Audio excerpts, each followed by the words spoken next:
Hey, I'm glad you're here. Glad you're still progressing through this course. Now, we've made a watermark. We put that watermark into an action. Now, let's put that action into the image processor and let's process some photos. So I'll take you through this step by step. I'll show you how to access the image processor, show you where it's at in the menu system, and then I'll take you through all of the steps that it takes that you go through the image processor with. So this image processor part, this is the part where I want you to concentrate and really figure out how to do this on your own. So you're going to want to watch this video through and then watch it again and do all the steps, and then I want you to practice again. So grab some other like test groups, some, just put like 4 or 5 images in a folder and then compress those images, right? So resave those images and go through all these steps with those and then do it again. Grab some more images, put them in a folder, and then dump them somewhere, right? So make sure that you've got this system down pat, because this is what you're going to want to do over and over and over. Now, it won't take long. You're going to figure it out pretty quick. We're going to walk you through it. It's going to be fine. And then you're going to be able to do it on your own. So you're going to get to do it in the booth or at home after an event, and you're going to go through this little process every week and probably multiple times a week. And I'll show you how you can grab, say you're one of these photographers that shoots by themselves, and you shoot an event, you shot 10,000 pictures, and you've got them all organized on your computer into different folders. So instead of going through each individual folder and compressing each one, I'll show you how to just save the file structure, have Photoshop remember your file structure, and then remake it into your other folder where we're going to resave these photos to. So you can keep all that. All you got to do is compress one folder. Super easy. You do this once a week, no problem. So it's not going to take you very long, and you're going to have this process down pat. So you might be asking, what is this image processor you're talking about? I've gone through all kinds of tools in Photoshop and I've never seen it. Well, it's in the file system, and I'll show you exactly where it's at on the computer when we jump in here in just a second. I'm going to give you the rundown how this works, and then we're going to jump in the computer, okay? So you're going to be able to hear it, then see it, then do it. Help you learn faster, right? So we're going to open it up in Photoshop. Then we're going to select the folder where the photos are currently at. So you're going to click this little button that says select folder.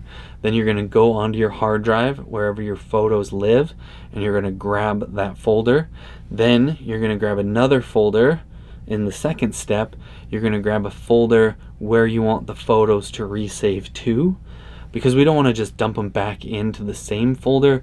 It'll be all kinds of messed up. Every other one will be the photo you want, and then that's going to be a whole mess. So make sure you don't do that. It gets out of hand really, really fast. The image processor it works very, very quickly, depending on your processor speed, but man, seconds to do hundreds of images. So very, very quickly you're going to have a mess on your hands if you don't dump them into a separate folder. Okay, so let's make sure you get them into a separate folder, and then life is going to be so good. Everything's going to work so smooth and easy after that. You're gonna thank me for it. I know it. I can feel it right here, because we do this every weekend.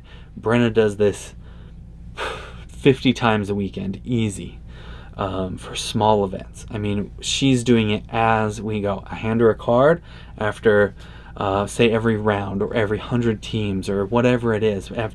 Anytime I get a break, like a barrel race, we do them every 25 runs. So basically every half hour, I'm handing her a card. She's dumping that card onto a hard drive, and then she's compressing it, uploading it to the website. I mean, boom, boom, boom, boom. Which is why we're using the image processor, because it is way fast. Now, it does take like maybe, I don't know, 45 seconds to start it and dump those photos into another folder, but it takes way, way, way longer if you skip this step and just grab your high-res photos and try to upload them to the website as full resolution straight out of camera. That's going to take a really long time. And if you shoot raw files, you're going to have to probably, if you use Zenfolio, you have to pay to have your raw files on the website. So this converts them to a JPEG and makes them really small and fast and easy, and everything is So I want to offer you one little pro tip before we get started here, and I'm going to talk about it again in the computer. But what you want to do is have your file structure on your hard drive mimic the file structure that's on your website, or vice versa. So they're basically going to be the same. So once you are into an event, you have, say you're at a barrel race, for example, right? Fresh off my head, I just left one. So we'll have like the Futurity and the Derby and the Open, right? So we want to have the Futurity, Derby, and Open within that barrel race. So you got the barrel race name here, and then under that you got Futurity, Derby, Open, right? And then under each of those you've got runs 1 through 25, 26 through 50, 51 through 75. You get the picture, right? So it steps down into, then you got photos inside of each of those folders. So you've got all these folders, right? And that's just how I like to do things. It's just nice for me. It keeps it organized. It's not one big mess with 10,000 images in one gallery.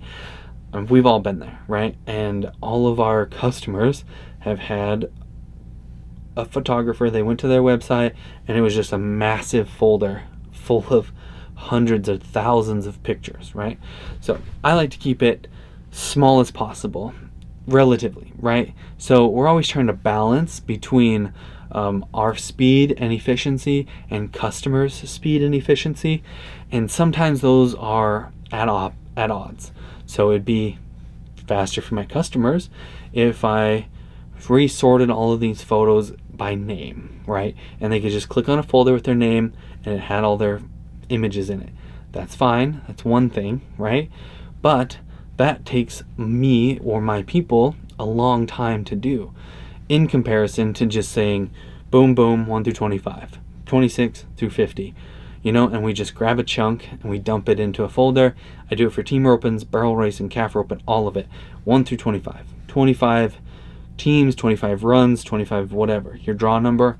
We just go off your number and we blast them into a folder, and it's fast. And people can usually remember, I was drawing whatever. And then they just have a small little group of photos to look through. And if they're not in there, they look at the next group and they say, oh, well, you know what? They rolled me or whatever. And they go down and they find them, and they can find them fast. Like, it's fine. So it's kind of like, it's close. It's close to what they want, and it's close. Like, for me, what I would want is just to dump them all into one folder, right? That would be faster for me. So yeah, it takes us a couple of minutes to group them into folders, but it saves my customers loads of time. So it's a give, it's a take, it's all that thing. So just a little tip: make your file structure match what you have on the website. Then you can compare, so you know what you're missing real quick. So if you're like me and you're trying to have somebody do this in the booth during an event, things are happening fast, one gets missed or whatever, it's super easy to go yep, nope, that one's missing, so let's get that on there, right? Just a tip, just a thought, something that crossed my mind while I was building this course, and hopefully works good for you guys. If you hadn't thought about that already, it's a good time to think about it. The sooner you can get a good structure, good file structure going, the easier life is going to be moving forward. So I've recently been studying one from one of my favorite designers, Aaron Draplin. He's the man. He has a really cool structure. I'm just learning how to do that, trying to adapt some of my things I do for client work over to that system, while I'm leaving the bulk of my system in place for now, until I want to learn it really good before I hand it over to my employees, you know what I mean? So that's a whole side note, whole nother thing, right? But I'm just telling you, like, I'm teaching, but I'm learning. I'm teaching and learning. We're doing things, and that's how you should do it too. If you know some stuff, teach it to the guys below you, like, teach this stuff. Help out some other photographers. Don't be rude, right? So let's I could go on forever about that. Let's dive into this course, and I won't hold you up any longer. Let's get in it, open up Photoshop. Let's figure out this image processor.